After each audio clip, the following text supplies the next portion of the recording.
इस कार्यक्रम के पुण्यार्चक हैं 8 पारसनाथ दिगंबर जैन मंदिर पंचायत, ग्राम बाजार, डिब्रूगढ़, असम।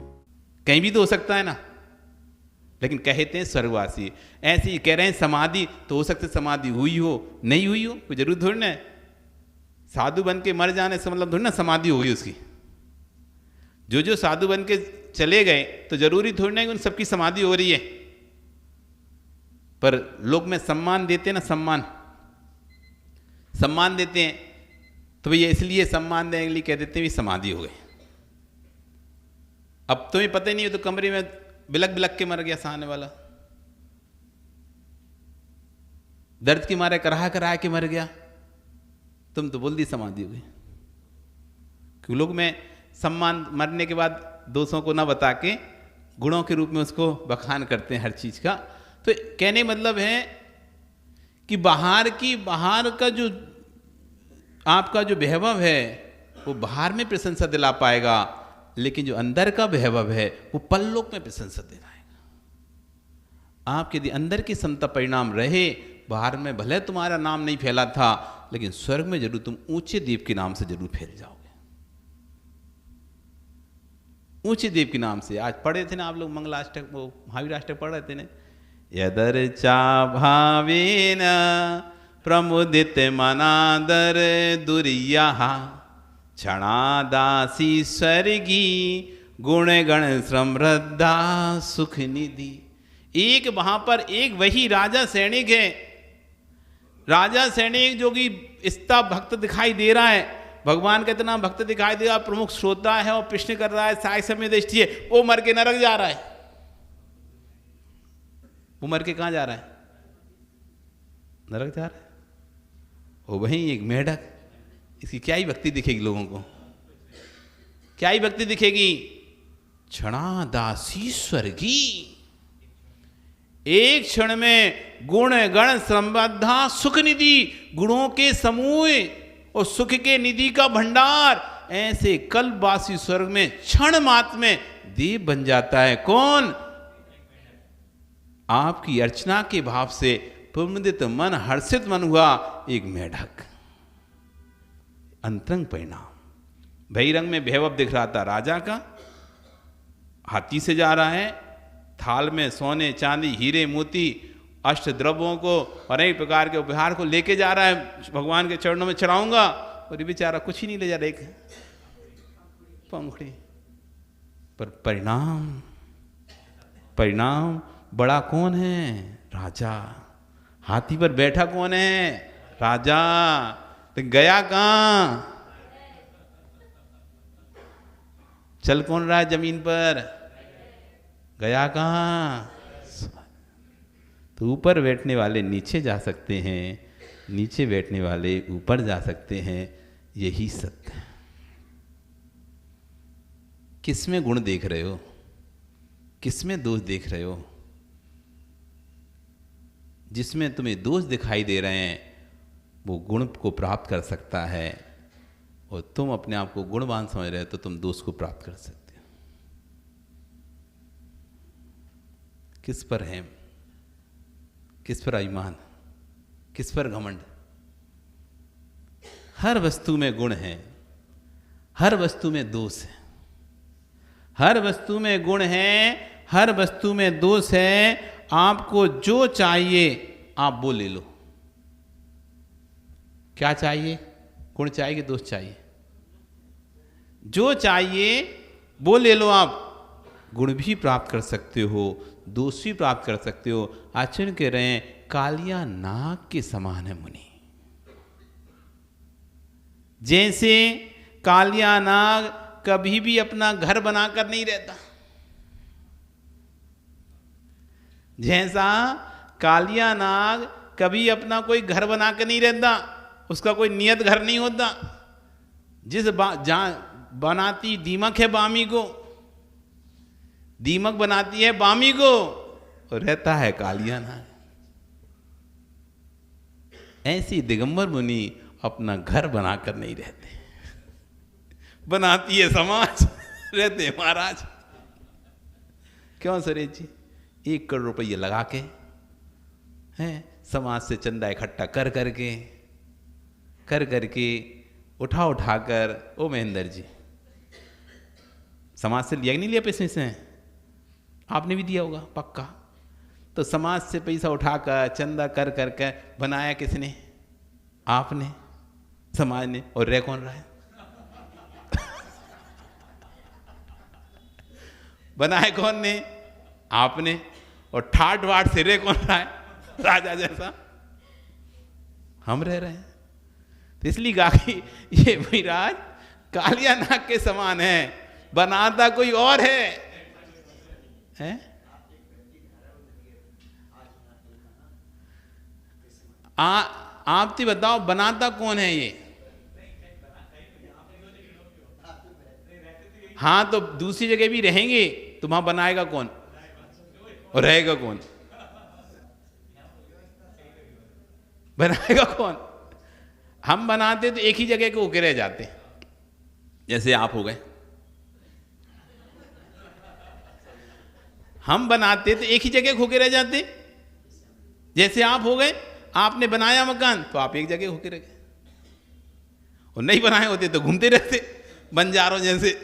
पहले बंजारे आते थे ना, घूमते रहते थे। जिनके मकान नहीं होते बंजारे ऊंट पे भी, हाँ, इधर से उधर ले घूमते अपने वो बैलगाड़ी में सामान। तो नहीं बनाए तो एक देश से दूसरे देश, एक शहर से दूसरे शहर, एक गांव से दूसरे गांव घूमते रहते हैं। वो बना लिया तो स्थायी हो जाते हैं। तो आपने बना लिया, स्थायी हो गए। हमने बनाए नहीं, इसलिए हम घूमते रहते हैं। इसलिए वो सांप घूमता रहता है, वो बनाते नहीं है, बने में रहते हैं। इसलिए आचार्य कह रहे हैं जैन मुनियों को धबलाजी सठखंड अंगम पुस्तक नंबर 1 में लिखा हुआ है, जैन मुनियों को कालिया नाग की भांति रहना चाहिए। जैसे कालिया नाग अपने जीवन में कभी अपना भवन नहीं बनाता, बामी को दीमक बनाती है, उसमें कालिया नाग रहता है, वह तो निष्प्रय रहता है। ऐसे ही योगियों, जैसे कालिया नाग अपना घर नहीं बनाता पर घरों में रहता है, ऐसी दिगंबर मुनि को कभी अपना घर नहीं बनाता है, वह भी पर घरों में रहता है। इस अपेक्षा से नाग के तुल्य का है। काटना नहीं समझना, नहीं तो महाराज का काटते हैं, नाग काटता है तो महाराज का नहीं, महाराज काटते नहीं है, फुसकारते नहीं है। नहीं सोचो नाग ऐसा तो महाराज फुसकारते, तो वो वाला फुसकारने वाले महाराज नहीं समझ लेना। नहीं तो तुम कालिया नाग जैसे नाग फुसकारता है ना, तो नहीं, वो फुसकार वाला नहीं, रहने की अपेक्षा, कक्ष की अपेक्षा। नहीं तो कहीं गुस्सा आता है ना तो फुसकार, तो कहीं गुस्सा करते हैं ना, इसलिए देखो कालिया नाग फुसकारता रहता है ना, ऐसे ही गुस्सा करते रहते, इसलिए कालिया नहीं हुई, गुस्सा नहीं करते महाराज, ना फुसकारते। वो तो निवास की अपेक्षा से कहा है कि जैसे नाग अपना निवास नहीं बनाता, बने बनाए निवासों में रहता है, ऐसी साधु लोग भी अपना निवास स्थान नहीं बनाते हैं। जो निवास स्थान हैं उन्हीं में रहते रहते हैं। जिनको निज में निज की लगन हो, ऐसे निर्गन समाचार किससे लेंगे? वे मात्र समाचार में लीन होते हैं, उन्हें जगत के समाचार लेने की आवश्यकता नहीं होती। जिनको आना होता है स्वयं ही आते हैं, और जिनको जाना तो स्वयं ही चले जाते हैं। अब कोई कहे महाराज जी आप बुलाते नहीं हो, तो भैया श्रावक हैं, उनका काम है साधु के पास आना, उनको अपना धर्म निभाना चाहिए, और बिना बुलाए आ जाना चाहिए। जरूर थोड़ी ना बुलाना पड़ेगा, आ जाएं, स्वयं आ जाते हैं। श्रावकों के अंदर भक्ति होती है, उनको चैन नहीं पड़ती, भी स्वयं चले आते हैं। यदि श्रावकों के अंदर भक्ति है तो उनको पक्का है, उनको चैन नहीं पड़ेगी। एक दिन, 1 महीना निकल जाएगा, 1.5 महीना निकल जाएगा, 2 महीने निकल जाएगा, आखिरी में बेचैन होने लगेंगे, और उनकी बेचैनी तभी शांत होगी जब वे गुरु के दर्शन कर लें। ये हमने देखा है, अनुभव किया है। जब खुद श्रावक थे तब, और अब साधु बन गए तब भी श्रावकों को देखते हैं जो वास्तव में अच्छे व्यवस्थित जुड़े हुए श्रावक हैं, उन्हें चैन पड़ती नहीं है। महीना, 2 महीना, 3 महीना वो आखिरी में आना ही पड़ता है, अंदर से बेचैनी हो जाती है। नहीं, एक बार दर्शन करके आना, एक बार दर्शन करके आना, चाहे कुछ हो जाए, कैसे भी जाएं, लेकिन दर्शन करके आएंगे एक बार, भले 1 घंटे के लिए जाएं, 1 दिन के लिए जाएं, बेचैनी होने लगती। तो आश्चर्य कह रहे हैं, श्राप के अंदर भक्ति होती है, उसको स्वयं चैन नहीं पड़ती। उसको खुद बेचैनी हो जाती है अंदर से, बार बार लगता रहता है कब जाऊं कब जाऊं कब जाऊं, स्वयं चला जाता है। जैसे गर्म लोहे के पिंड के चारों ओर पानी खींचा चला आता है। लोहे के पिंड को आप कभी देखना, गर्म लोहे के पिंड को पानी डालो, पूरा पानी चारों तरफ का पानी खींच के अपने आप आ जाएगा उस तरफ। तो जैसे लोहे पिंड के चारों ओर पानी खींचकर चला आता है, ऐसे जो भक्त होता है वो साधु के पास स्वयं भी खींचकर चला आता है। ऐसे ही वीतराग श्रवण के पास ये श्रावक खिंचे चले आते हैं। आपको बुलाने की कोई आवश्यकता नहीं है, कोई बुलाने की आवश्यकता नहीं है। साधना के मार्ग को सुरक्षित रहने दो। अब ये युवा समझ गए कि इनको कोई स्थान नहीं, ये घूमते रहते हैं। संसार में सर्वाधिक घुमक्कड़ कोई है तो दिगंबर जैन साधु है। आप लोग बोलते हम ज़्यादा घूमते, तुमसे ज़्यादा घूमते हैं दिगंबर में। सबसे ज़्यादा कोई जगत में घुमक्कड़ व्यक्ति है, उसका नाम है दिगंबर जैन साधु। ज्ञानी जितने घरों का पानी तूने नहीं पिया होगा उतने घरों का पानी पी चुका है, उतने घरों के पानी पी चुके हैं महाराज। तुमने जितने घरों का पानी नहीं पिया होगा, जितनी तुम्हारी उम्र नहीं है उससे ज़्यादा कई समय निकाल दे, उससे उस साधु उतने ज़्यादा घरों के पानी पी चुके, घाट घाट का पानी पीते हैं। तुमने कितने घरों का पानी पियोगा? अच्छा तो 2, 4, 10 या समाज के 100 घर, समाज के 100 घर, और बाहर गए होंगे तो 100 और जोड़ लो, 100 घरों में और घूमे होगे, ज़्यादा ज़्यादा बाहर 200 घरों में घूमे होगे बाहर, और क्या घूमे होगे? समाज के 100 घर और बाहर के 200-300 घर ज़्यादा ज़्यादा है। इतना तो एक साल में घूम लेते हैं।